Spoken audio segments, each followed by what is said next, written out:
Occult Confessions is brought to you commercial-free through the generous support of our patrons. Visit occultconfessions.com and click on Donate to help keep the history of the occult on the digital airwaves. John Dee was born in London in 1527 and died in 1608 or 1609 at his home in Mortlake, Surrey.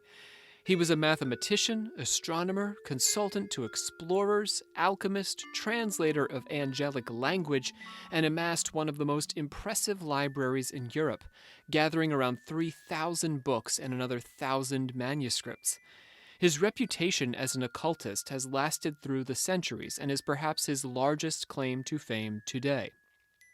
But it belies his effort late in life to try and distance himself from the label of conjurer. Dee married 3 times. His first 2 wives were childless. His third wife, Jane Fromond, was 25 years younger than Dee, but they seem to have had a happy marriage and had 8 children together. Only 3 of his children survived him, which is not a surprise, seeing that he lived 80 years during a time of religious upheaval, rioting, and plague. Dee's long life is especially impressive given his regular appearance at the various courts of Europe and the accusations leveled against him of necromancy and espionage. Today, we are going to do a bit of scrying, seek the Philosopher's Stone, and elicit John Dee's Occult Confession. Go. Oh, am I supposed to say something now? Okay. Yeah, this guy seems well versed in literally frickin' everything. For a Renaissance man, Oh. He is literally a Renaissance Oh, man. absolutely. A man of the Renaissance. Yeah, that's the voice of Andrew Mims. Hello, I'm the voice of Andrew Mims. Well, I assume you're attached to I certainly Andrew hope Mims. So. We always just call you Mims, but, we've got to say the whole name here on the podcast. So, you may be familiar with this voice if you are one of our patrons. Mims, this is your first discussion on the main podcast, but you did a rock and roll episode with us, didn't you? Yes, it did. You may also, now some of you may be thinking as well as you listen to Mims, boy, that sounds an awful lot like Church Secrets. But what's going on here is that Mims actually, now this is just weird. I mean, it's total coincidence that Mims has got an identical twin who happens to be our rival podcast, Church Secrets. Yeah, I don't like to talk about my brother a whole lot. He's a bit out there, I guess.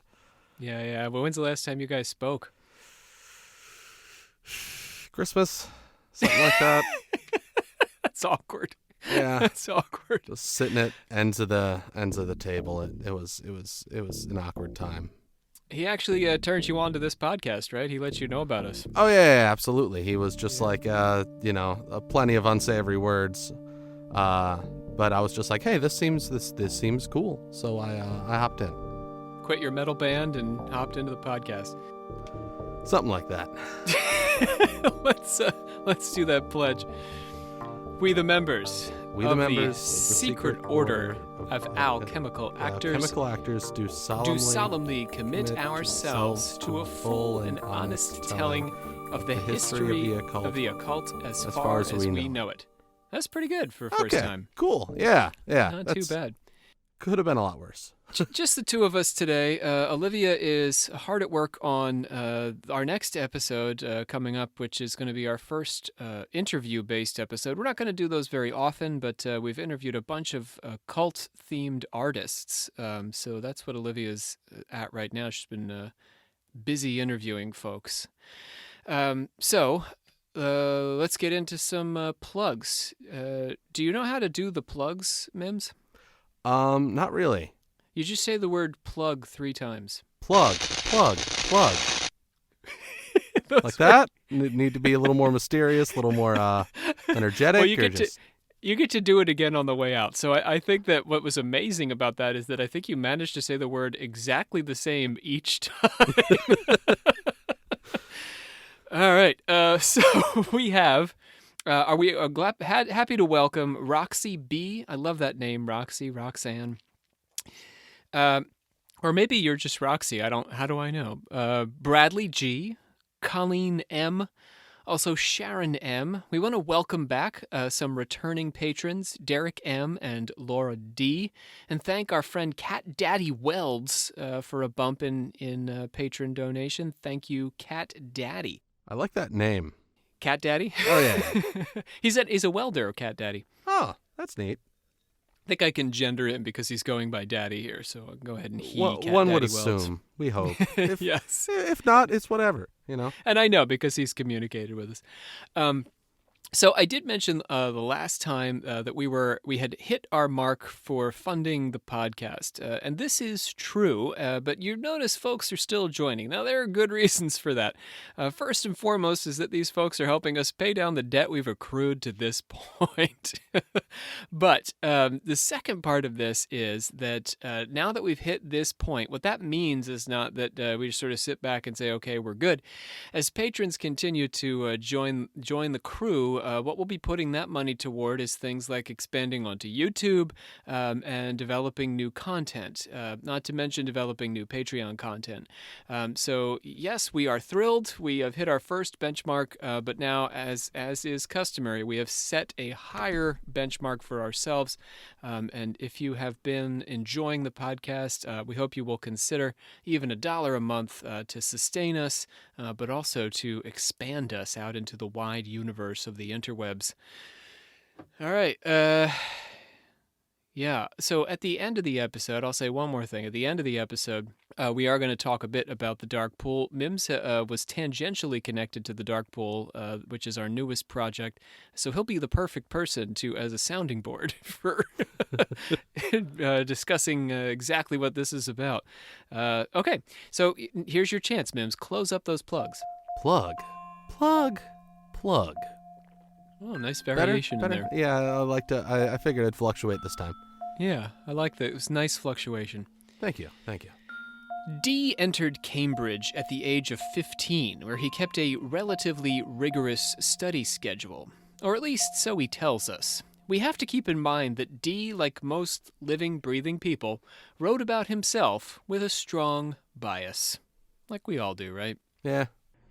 In the years 1543, 1544, and 1545, I was so vehemently bent to study that for those years I did invariably keep this order, only to sleep 4 hours every night, to allow to meat and drink, and some refreshing after, 2 hours every day, and of the other 18 hours all, except the time of going to and being at divine service, was spent in my studies and learning. He only slept 4 hours every night. That's relatable. In 1547, Dee traveled to the continent to study mathematics with a variety of scholars, including Gemma Frisius, Gerardus Mercator, Gaspar Amarica, and Antonius Gogava. Mercator gave Dee globes, and Frisius gave him astronomical instruments, including a staff and a ring. Very like RPG there. Yeah, I was just about to say that. Just like, go forth, young lad. Sort of things. He became a fellow at Trinity College and earned his Master of Arts there before making another trip to the continent to continue his education. He studied Euclid's geometry at the University of Paris and turned down a 200-crown pension offered him by the French king, seemingly out of loyalty to the English crown. Would you turn down a 200-pound pension, Mims? Oh, absolutely not. 200 pounds, that's not a whole lot of money. Well, it was back then, but yeah, Well, today yeah. it would not be a whole lot. Yeah, I don't know. I'm poor. So maybe like, he'd be I'll open to it. Yeah, I'll do anything. I'll do anything for $20. So Well, here we are podcasting yeah, for roughly that amount. Dee's first brush with infamy happened in 1555, when he cast horoscopes on Mary Tudor, then Queen of England, as well as her sister Elizabeth. He was apparently imprisoned in the same place as Elizabeth herself, who had been sequestered there because of the potential threat she posed to Mary's throne. For those of you who are not all up on your Tudor soap opera, basically what happened was after Henry VIII died, Mary, his son succeeded him, but his son was short-lived, and then Mary, his eldest daughter by Catherine of Aragon, succeeded him, and he still had a younger daughter by Anne Boleyn, and that was Elizabeth Tudor, ultimately Elizabeth I. So Mary kept Elizabeth in the Tower for quite a while, but was unwilling to execute her own sister, so eventually, Elizabeth replaced her. Nah. Yeah, a Catholic Protestant thing. It ain't easy.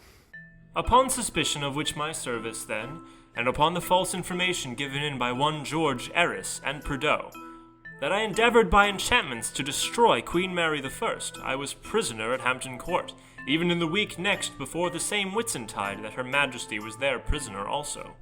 The charge was elevated to treason, but Dee managed to talk himself out of it in the Star Chamber with the Privy Council, and again with the ecclesiastical authorities. He was constantly going up before these various groups and saying, "You shouldn't kill me." So he's a good talker, this man. Oh, yeah. Like, if you got to talk your way out of death, you're either doing something right or horribly wrong. Or maybe both. Hopefully both. In 1558, when Elizabeth I succeeded her sister Mary to the throne of England, she selected John Dee as her advisor on matters of science and astrology. Her Majesty very graciously took me to her service at Whitehall before her coronation, being to Her Majesty commended by the Right Honourable Earl of Pembroke and the Lord Robert after Earl of Leicester, at which time Her Majesty used these words unto the said lords, "Where my brother hath given him a crown, I will give him a noble." Dee was apparently also tapped as Elizabeth's personal defense against problems as mundane as a toothache and as metaphysical as curses and black magic. My careful and faithful endeavours were with great speed required, as by divers messages sent unto me one after another in the morning, to prevent the mischief which divers of Her Majesty's Privy Council suspected to be intended against Her Majesty's person, by means of a certain wax image, with a great pin stuck into it about the breast of it, found in Lincoln's Innfield, whereon I did satisfy Her Majesty's desire and the Lord of the Honourable Privy Council within a few hours, in a godly and artificial manner. Having rejected an offer to teach at Oxford, Dee enjoyed an eclectic career. He was one of the original fellows at Trinity College, Cambridge. He was also a theater technician whose stage effects in Aristophanes' piece earned him a reputation as a magician. He was a traveling lecturer, a student of math and astronomy and cartography, and traveled to major cities across Europe. He was also, because we're talking about him on this podcast, a noted occultist. I never would have guessed. No, this is mathematical confessions. We're here to talk Dee's math. I was gonna make a math joke, but I maybe passed math with like D's. So yeah, there's a math joke right there. I am a math joke. Dee's horoscopes were a regular feature of his engagement with royalty. Later in his career, he predicted death dates for Elizabeth I, King Philip II of Spain, and Emperor Rudolph II. Either because he was called upon or of his own accord, he selected the coronation date for Elizabeth based on his astronomical charts. And that date was January the 15th, 1559. While this might suggest Dee had a central place in Elizabeth's court, he was actually a more marginal figure. Elizabeth hoped to use Dee's alchemical work if he could be successful at achieving any sort of transmutation of metals, but Dee's alchemy never amounted to much, and so Elizabeth never had much occasion to use his expertise, which I guess is kind of a loose term, seeing as he didn't accomplish much in the way of alchemy. Yeah, I mean, win some, you lose some. A law of equivalent exchange and whatnot. He spent much of his early years on the court instructing explorers like Stephen Bourne on the best means to navigate to Russia and to open up trade with the Russians. Dee encouraged Britain's colonization of the Americas by advocating the narrative that the Welsh Prince Madoc had first colonized North America in 1170. So this is sort of important. This is the way that the British were trying to make the case that America belonged to them. Because, as beginning with Columbus, right, 1492, all sorts of European countries are working their way over to America. So Dee is trying to say, well, hold on, Columbus, we were there in 1170. This Welsh prince got there. Suck it, Columbus! Right? Why come we don't have Prince Madoc Day? Here's why. Dee was of Welsh ancestry, and so he had a legitimate claim to special access to Welsh history and lore. But the story of Maddock fleeing conflict at home and braving the Atlantic to settle in the New World is generally regarded as a legend today. That having been said, it circulated widely during the Elizabethan period. It was never picked up as the Crown's official line, though, in terms of propaganda, but Dee's attempt certainly didn't hurt the British cause to undercut Spain's claims through our man Columbus. Dee also worked with several teams of explorers attempting to find a northwest passage through the Arctic Ocean into Asia. Prince Maddock Day. We should come up with that. What day should that be? He's Welsh. What month do you think? I don't know. I feel like a rainy, like April. Yeah, April. like sometime in the spring where it's like very damp. April. Moist. You can go ahead and bleep out me saying moist. In addition to astrology and navigation, Dee regarded himself as a great mathematician. In truth, he was more of a great promoter of mathematics. He was math's best hype man. He spent a lot of his time teaching math to navigators and bringing mathematical works before the English reading public. He wrote an extensive preface to Euclid and edited Robert Record's Ground for Arts, which was aimed at teaching mathematics to seamen and mechanics. So he's sort of like a textbook editor as far as math is concerned. I like the term mathematical hype man because those are two words that I never would expect to hear together. Yeah, we could really use one at the college. Math absolutely. is universally loathed. Like, I don't know. Like, I feel like it might have gotten me to pass statistics with a better grade. Well, okay, so we've done all that stuff, but you guys are not here to hear about Russian exploration and math.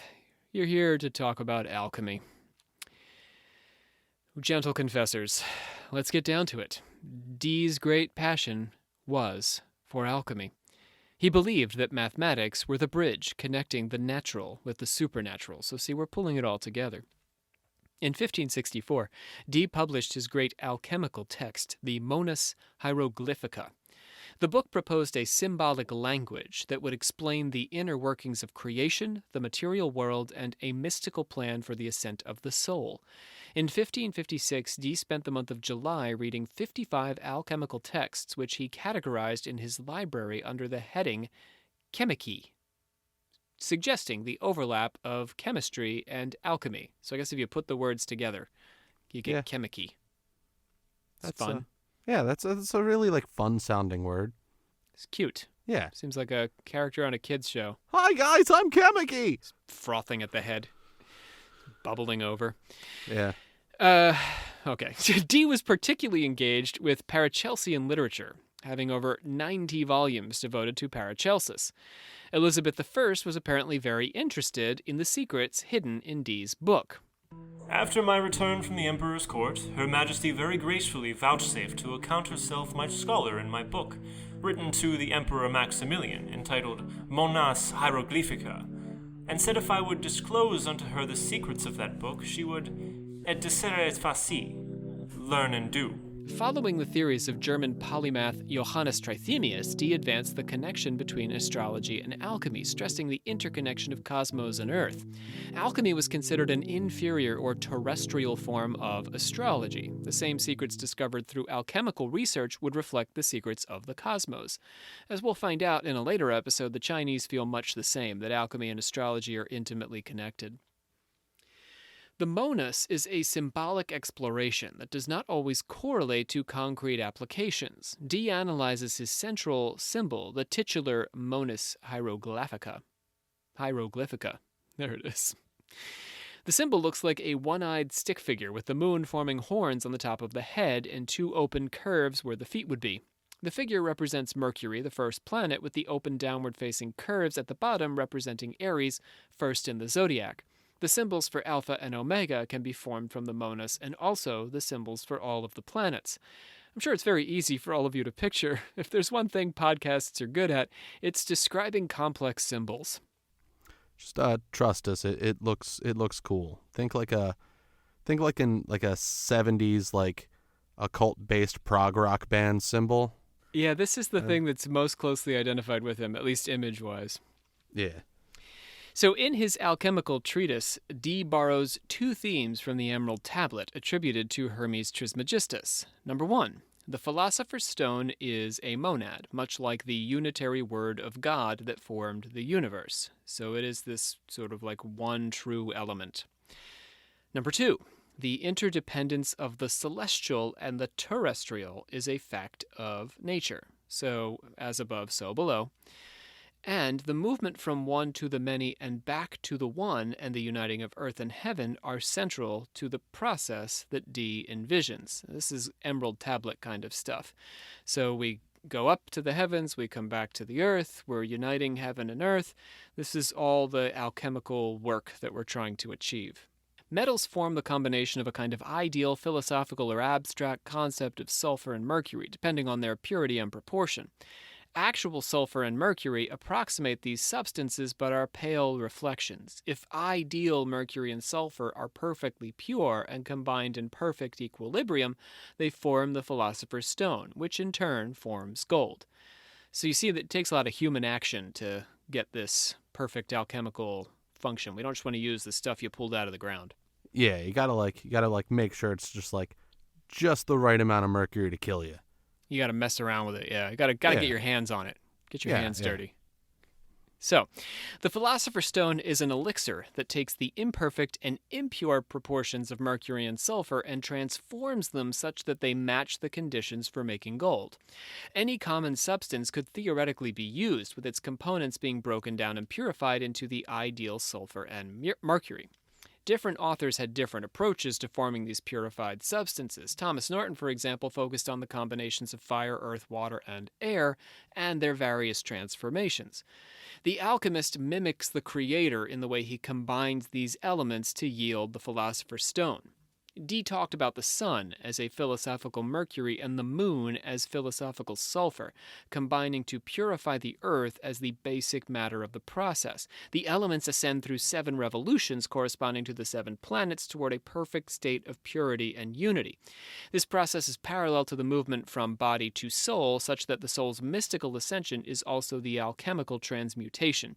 So everything is just sort of like reflecting everything else. Everything is a microcosm of everything else, or a symbol for something else, whether we're talking about the moon and the sun or the planets or the body and the soul. It's all the same.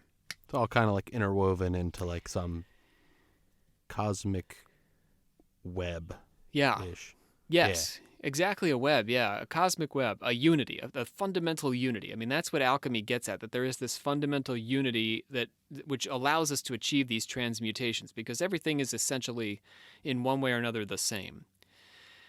Occult alchemy had been largely rejected during the Enlightenment, but interest in alchemy as a spiritual rather than a physical process surfaced during the occult revival at the turn of the 20th century. Dee bridged this divide. He practiced with real chemicals, like mercury, but he lived till 80. So that's impressive. Yeah. Maybe there was sort of like elixir to life in that, or yeah, maybe messing with mercury is not so bad. Occult Confessions does not endorse the idea that messing with mercury is not so bad. You just gotta get some mercury and just, I don't know, a straw. A straw. Does not endorse. He practiced with real chemicals, but he also encouraged an occult spiritual enlightenment as essential to the alchemical process. So Dee is working both sides of the coin here. As a Renaissance alchemist, he's both attempting to achieve this work through the manipulation, the exoteric with an X, work of actually manipulating physical substances, but he's also doing that interior esoteric work on the soul to help accomplish his goal. So this shows us sort of the full picture of alchemy, that it's both the alchemist trying to achieve a spiritual transcendence and the alchemist trying to achieve a physical transcendence all at once. His work was neither literal, nor was it entirely a metaphor for internal spiritual illumination in this way, because he was working in both places. So we can't just take Dee and read him as a metaphor, like everything he has to say about chemicals as a metaphor for the soul, because he was literally working with chemicals. Yeah, that makes sense. Right? The actual process involves combining different metals with acids, heating them, striking them down with rainwater when the reactions get out of hand, and making measurements. And let me say one more time, the man lived to 80. He's striking down these Yeah, chemicals. he's just like mixing shit with like little to no abandon. Just like I'ma just see what this does. And he Clouds just keeps of like gas. You're like keeps like a glass of water to just pour on it if it goes bad. Things exploding. He's fine. He's going to be fine. Roger Cook was Dee's primary assistant in alchemical experiments from 1566 to 1580, at which point they had an argument and Dee gave him, quote, some pretty alchemical experiments with which to make a living and sent him on his way. 20 years later, Cook returned to continue distilling for Dee. This relationship actually tells us a lot about Dee's alchemy. It shows that he knew some ways of using alchemy to create a profitable result. This does not mean gold, but he was able to use alchemy to do something that Cook saw value in, right? So Cook took his secrets, left, because they had an argument, and Dee was like, okay, fine, you can go. Here's a couple of tricks you can do just to, like, keep you going because you've been good to me. If they didn't work for Cook, he wouldn't have come back, right? He would have been pissed. Yeah. Oh, yeah. So they must have worked. So he comes back after 2 decades of practicing on his own. But let's talk about Dee's more famous companion. Do you know the name of this guy? Not offhand. Quizzing you, because you knew the Monas, so I didn't know if you... That's all right. Yeah. It's Edward Kelly. Edward Kelly is the name of the guy. In 1582, Elizabeth I commissioned Dee to revise the Julian Calendar. Pope Gregory XIII had commissioned his own calendar the year before based on the year of the Council of Nicaea. Dee advocated taking up that Catholic calendar but suggested editing it so that it was based on the year of Jesus' birth rather than the Council of Nicaea, a sort of like Protestant edit to a Catholic calendar. It's got to be like confusing for like the people that like would be like bouncing back and forth between the two. Yes. It's like, crap. I got to remember when the anniversary is this year. At Pete's house, it's July the 1st, but over at Wendy's house, it's the 3rd. So the church had shaved 10 days off the calendar, but Dee's calculation shaved off 11. And I guess the goal was a slimmer calendar.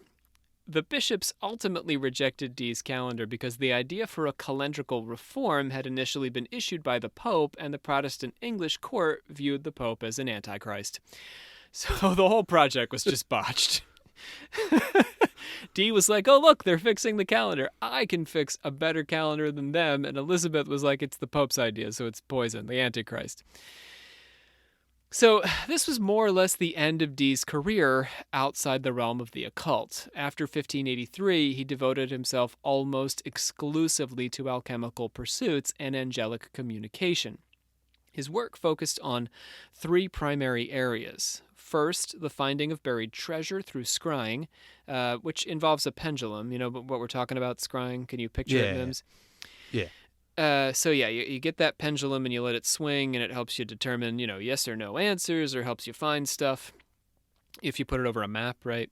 So number 2, it was the discovering of the Philosopher's Stone sought by alchemists, which privileged spiritual transformation in order to achieve the transmutation of metals. We've been on this. And finally, predicting and understanding the dawning of an imminent new age, which should sound very familiar to us. This is something that's been happening since the 60s in the Western world. So Dee was looking for that new age all the way back in 1600. Hey, I mean, a man before his time. Right? Dee's theorizing on a new age and universal religion began actually in 1572, even further before his time, when he noticed the appearance of a new star in the constellation Cassiopeia. A comet that appeared in 1577 further cemented his ideas.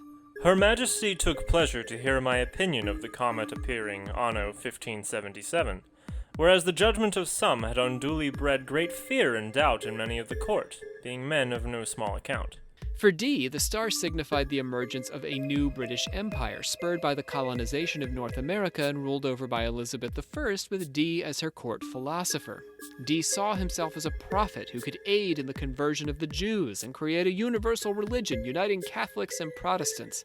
Everyone would become one under the one religion, the one world religion. He's sounding like some sort of QAnon nightmare now, isn't he? Yeah, that's a bit like super villainy. Yeah, he's proto-Illuminatus. Dee came to believe through his angels that the apocalypse would come in 1588, a date that he lived through without a substantial temporal or cosmic change coming to pass. A lot of womp womp for Dee in his life. Yeah, that's like, I don't know if that would be like a disappointment to him or if it would just be like, oh, okay, that's neat. This happens to me all the time. So, getting now to our man Kelly. He was both a scryer and an assistant in Dee's alchemical operations during this period, bringing Dee a red powder that he claimed to be the Philosopher's Stone, which would then need to be manipulated in order to make gold.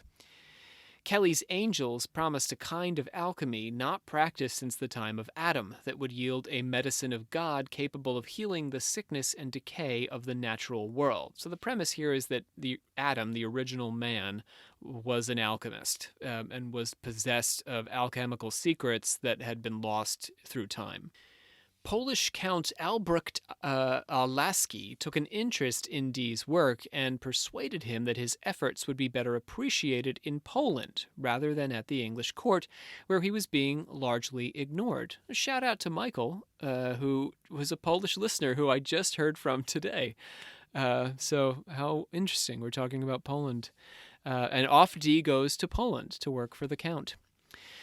Dee and Kelly then left with Lasky on a tour of the continent. So no sooner do they arrive in Poland than they pack their bags and start touring the world with a Pole. They toured apparently quickly and also in secret, and they didn't return to England for 6 years. That's quite a trip. Quite a trip, yeah. It's a lot of. Well, you got to bear in mind, right? We don't have airplanes or anything, so yeah. Probably mostly walking or horses and whatnot. A lot of walking, a lot of cart action. Like his thighs, like his calves, must be like rocks. Again, 80 years old. He was the Schwarzenegger of his time. He first moved to Krakow with his family, as well as Kelly and Kelly's family. Krakow was a Polish college town, and Dee spent a whole year there. While living in Poland, he traveled to Prague, the seat of Rudolf II's Holy Roman Empire. Dee had received a message from Kelly's angels telling him to write a letter to the emperor, informing him that Dee had discovered the stone. In 1584, Dee was granted an audience and told the emperor exactly that. The emperor made an empty promise of patronage and assigned one of his privy counselors, Dr. Curtius, to hear Dee out on his philosopher's stone. I assume because, pardon the pun, he was a courteous guy. Hey! These are the reasons we get negative reviews. Although initially open to Dee's claims, Rudolf II quickly turned on the English alchemist. Francesco Pucci had befriended Dee and Kelly and sat in on some of these angelic sessions. Pucci was a spy for Pope Sixtus V. Isn't that confusing? That's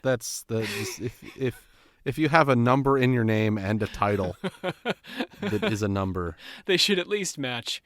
Yeah. Pope Fifthus V. But to get to the fifth, you're going to have a Pope Fifthus IV and Pope Fifthus III. Pope Sixtus just change your name. Right. Just change your name at that point. If there hasn't been a Sixtus VI, can I suggest right now to the College of Cardinals that they begin considering this as their pope name? Oh, absolutely. So Sixtus V had asked Rudolf II to arrest Dee and Kelly and send them to Rome for questioning, probably because of the two Anglicans' sustained presence in the Catholic Empire and because of suspicions that they were practicing necromancy. So the Pope is basically like, look at these two Protestant dudes chilling in my Holy Roman Empire doing all their weird alchemy stuff. That must be the devil. Can't they just like raise a family in peace?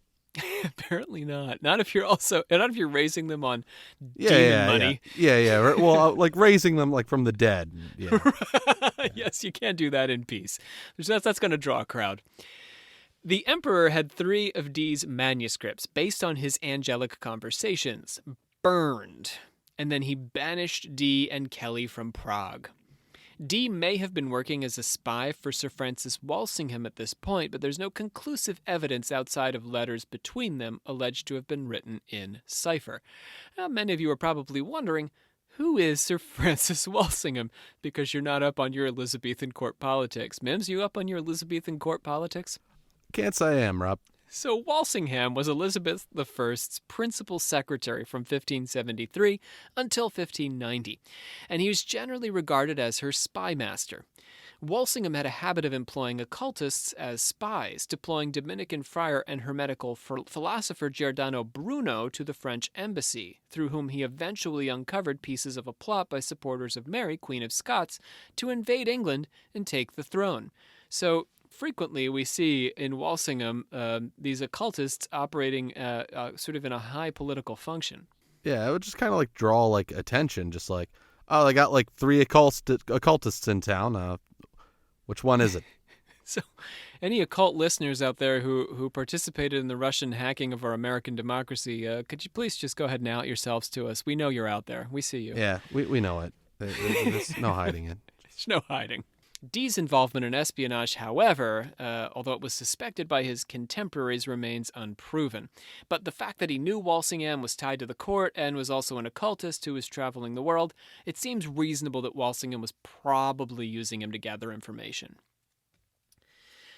In September 1586, Dee and Kelly settled in Trebon in Bohemia, where Count Wilhelm Rosenberg offered them his patronage. Those counts really just loved my man Dee. Yeah. For good reason. He seemed like a pretty smart dude. Right? He's mathematical, so of course a count. Oh, the puns flying fast and loose. Yeah. Rosenberg, there goes another negative review. Rosenberg was a major patron of alchemists. We're up to 2 today. Major patron of alchemists with one of the greatest fortunes in Europe at the time.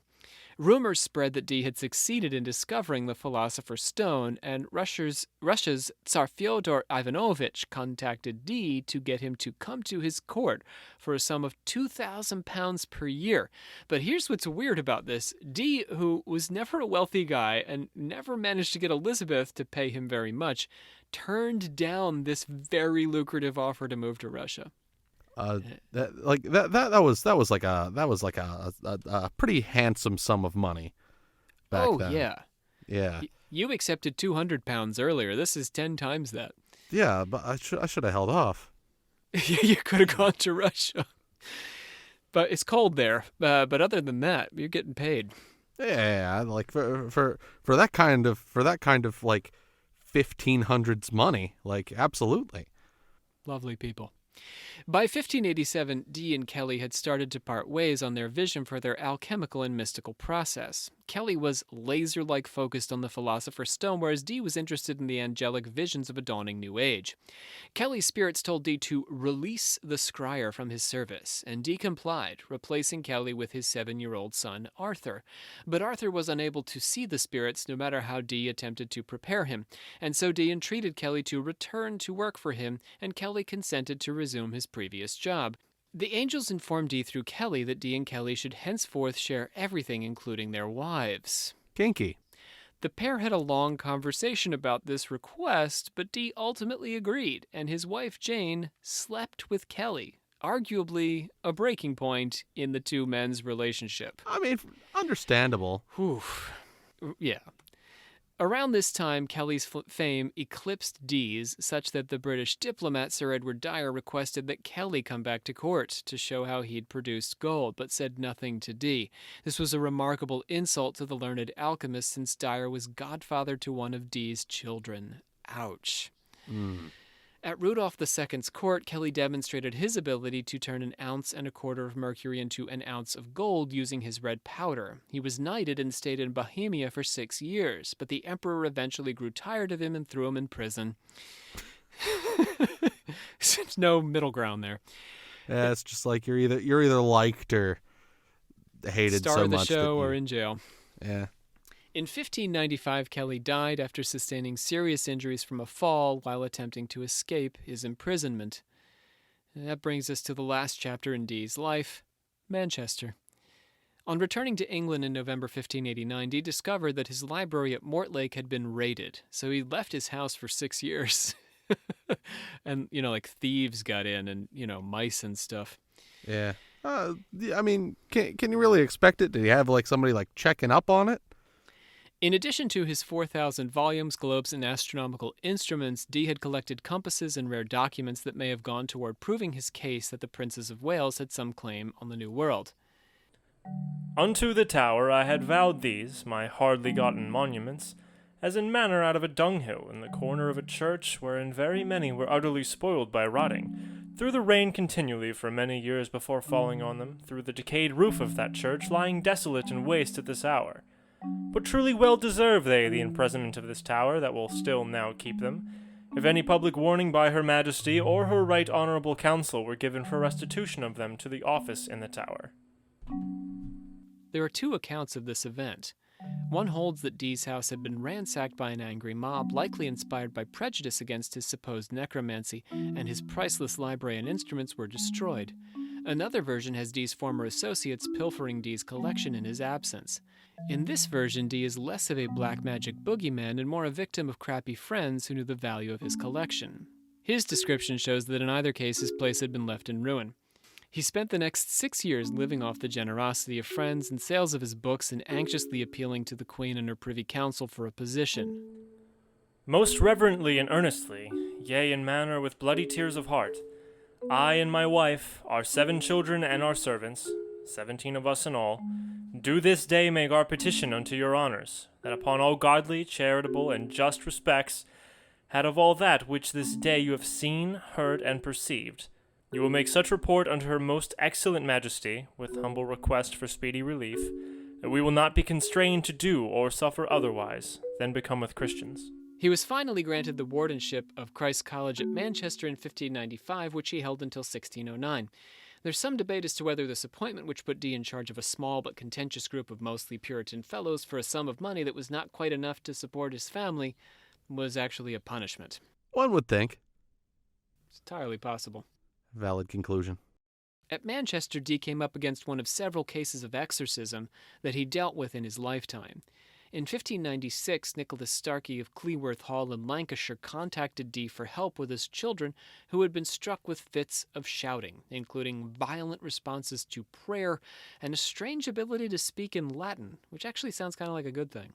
I mean, probably like the screaming fits, not necessarily so, but Starkey had initially consulted a parish priest and local witch named Edmund Hartley. Hartley initially had some success, but Starkey cut ties with him when he started demanding money and cursing Starkey's enemies. Starkey consulted with Dee, but Dee advised him to seek help from some goodly preachers and sharply removed Hartley. Legal proceedings were initiated against the witch on charges of conjuring, but Starkey's children, cursed by Hartley's influence, were unable to speak out against him. Dee sought the assistance of noted exorcist John Darrell, who succeeded in curing the children in March 1597, soon after Hartley had been hung for a witch. Very dramatic episode. Oh yeah. During the English Renaissance, exorcism was a fraught topic, and as we discussed in our episode on the topic of exorcism, frequently a battleground for Protestants and Catholics, each of which sought to prove the supremacy of their religion through their success at purging demons. Protestants accomplished exorcisms through intense prayer and fasting, whereas Catholics brought out their usual rituals, invocations, and paraphernalia, all anathema to good Protestant believers. The Archbishop of Canterbury had John Darrell imprisoned on charges of fraud for the various exorcisms he performed, despite his success. Dee had a reputation for battling the forces of evil himself. In addition to lifting the curse of the wax doll placed on the Queen, which is all we know about that. Yeah, I want to know more about that. But we don't get to. We just know that there was, I think it's sort of like the pop culture voodoo doll. Okay. So Dee had dealt directly with cases of possession in his private life. His maid, Anne Frank, was occupied by a wicked spirit who she said had long tempted her. Dee anointed her with holy oil and prayed for Christ's blessing of the oil to be the expulsion of the wicked. The maid tried to drown herself by jumping down a well, but Dee saved her. She later succeeded at killing herself by cutting her own throat. Winifred Goose, a mother who had lost her son and been tempted by evil, consulted Dee on exorcism but also eventually killed herself. Of the known cases of exorcism involving Dee, there's at least one where he had some success, meaning they didn't kill themselves. He liberated a woman by the name of Lady Sands of a devil, When and how have not been recovered by historians, but we know this one worked out. That's good. He seems like with the maid he had partial success, but in the end, not so much. Yeah. Whether Dee participated directly in the exorcism of the Lancashire Seven is a subject for some debate. The fact that he was called on for help shows the extent of his reputation as an exorcist, or at least as someone capable of assisting in an exorcism. This is going back to that earlier case where Darrell helped out. But Dee's involvement in anything like an exorcism would have been a fraught affair, as British culture increasingly turned against dealings with demons, and even angels for that matter, such as a Protestant universe. After the death of Elizabeth I, James I, also known as James IV, in Scotland succeeded her. In line with the increasingly anti-supernatural culture of the time, James was actively involved in witch hunts. He'd first developed an interest in combating witchcraft while visiting Denmark, where some of the first witch hunts were held, and he was present for Scotland's North Berwick witch trials in 1590. In 1597, he wrote his own book on how to categorize and fight black magic, and that book is called Demonology. We'll get into that a bit more in a couple of episodes, actually, when we start our Evil Spirit series. The persecution of exorcists and occultists had become a regular affair by the turn of the century, and in 1604, England passed a law making the conjuring of spirits a capital offense. Dee was all too familiar with this cultural change and its potential impact on his life and career. In 1594 and 1599, and again in 1604, he published, this is going to take a while, Mim, so saddle up. You ready for this? Alrighty. He published a letter containing a most brief discourse apologetical, with a plain demonstration and fervent protestation for the lawful, sincere, very faithful, and Christian course of the philosophical studies and exercises of a certain studious gentleman, an ancient servant to her most excellent majesty royal. I'm done now. Oh, okay. Yeah, that is a pretty long title, but yeah. Which begins with the word brief. This was. I'm assuming there's nothing brief about the contents either. The letter's actually not as. It is actually fairly short compared to the title. The title does suggest a much longer letter. Okay. This was essentially a letter to the Archbishop of Canterbury, which was printed in book form, in which Dee argued that he wasn't a necromancer. Before the Almighty our God and your lordship's good grace, this day on the peril of my soul's damnation, if I lie or take his name in vain herein, I take the same God to be my witness that with all my heart, with all my soul, with all my strength, power, and understanding, according to the measure thereof which the Almighty hath given me, for the most part of the time from my youth hitherto, I have used and still use good, lawful, honest, Christian, and divinely prescribed means to attain to the knowledge of those truths, which are meet and necessary for me to know. In the 1604 version of the letter, Dee asked to be tried and put to death if found guilty of conjuring devils. Although the trial never took place, Dee was unable to shake the label of conjurer. A victim of large-scale spiritual change, his reputation was tarnished, and although he appealed to have his name cleared, his pleas were ignored. Dee never attained a position of significance again in his lifetime. In 1605, his wife and two of his daughters died of the plague. In his last years, he was looked after by his oldest daughter, Catherine, and died in poverty and relative disrepute. And that's the story of John Dee. It's a very, very learned and well-lived individual. Yeah, but in that sort of classic story of the man of letters, he dies in the gutter. Our sources today include the autobiographical tracts of Dr. John Dee, edited by James Crossley, Robert Barone's A Reputational History of John Dee, William Sherman's John Dee, The Politics of Reading and Writing in the English Renaissance, Nicholas Cluley's The Monas Hieroglyphica and the Alchemical Thread of John Dee's Career, and Stephen Bowd's John Dee and the Seven in Lancashire, Possession, Exorcism, and Apocalypse in Elizabethan England. Also John Dee and Monas Hieroglyphica at the esotericarchives.com. I'm going to gong us on into our order of confessors, Mims. Do you have any objections to that? No objections here. Let us go. Yes, Mandrock says that the banter and skits are fantastic, and we're not too heavy-handed about whether you believe this stuff or not. True story, yes, Mandrock. Pluck the Duck 89 dropped 5 stars on Instagram because he was told to. I don't know by who. I guess by us. At least he's honest. Yes. Also, Ms. Blue Sage fed us some Instagram stars. That's a new thing for us, getting fed those Instagram stars, and we are very grateful to have them. I want to mention a note we got from Bryce B. In the old alchemical mailbox. And this is on our last episode. I'm just going to read what Bryce had to say. It's very interesting stuff. He said, in your recent episode on Faustus and the German alchemist, you talked briefly about steganography, which was Trithemius's technique for contacting angels. So Bryce says, today steganography is the technique of hiding messages within other data. For instance, if you look at a JPEG file in a text editor, all you see is a jumble of bizarre characters. This is a way to put a plain text message into that jumble. Oh, he says there is a way. So what you can do is you can take the JPEG, plop it in a text file, and you can read this hidden message, and you'd be able to view it. So the message would be hidden, but you would only find it if you knew how to look and that you should do that. Plop it in a text file. Now I'm just half tempted to do that with my friends. Right? He says this was famously used recently by a group calling themselves Cicada 3301 as part of a supposed recruitment puzzle. The group anonymously posted a number of bizarre occult-themed images, audio files, and text posts on the internet and in various physical locations around the globe, using cryptographic techniques to embed messages and riddles. And a large contingency of security hobbyists went nuts trying to find the solutions. No one's ever come forward to claim either responsibility or props for being Cicada 3301. So there's something for you all to Google later, or Wikipedia or whatever. Just look them up on social media. They probably have one. Everybody has social media. They're Cicada 3301. I'm half tempted. I just might look them up on Twitter later. There you go. So Mims, you do a cameo on Dark Pool with us, but you've been working on some other projects first. You did Dunwich for us over the summer, so you don't know much about this project, do you?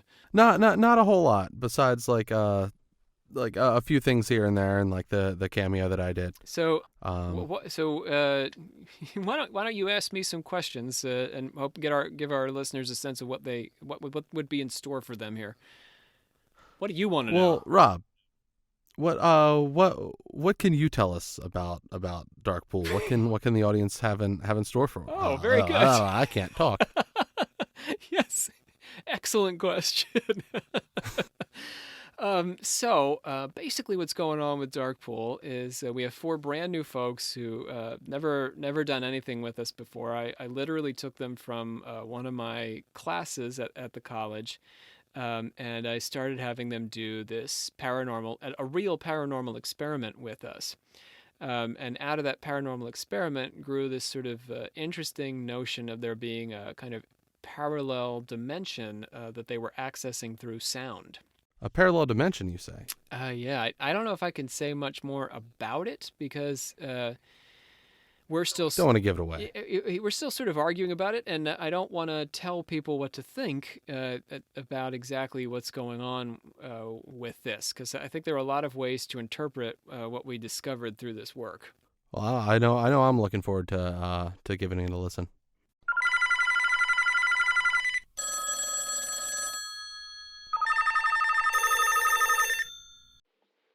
Hello.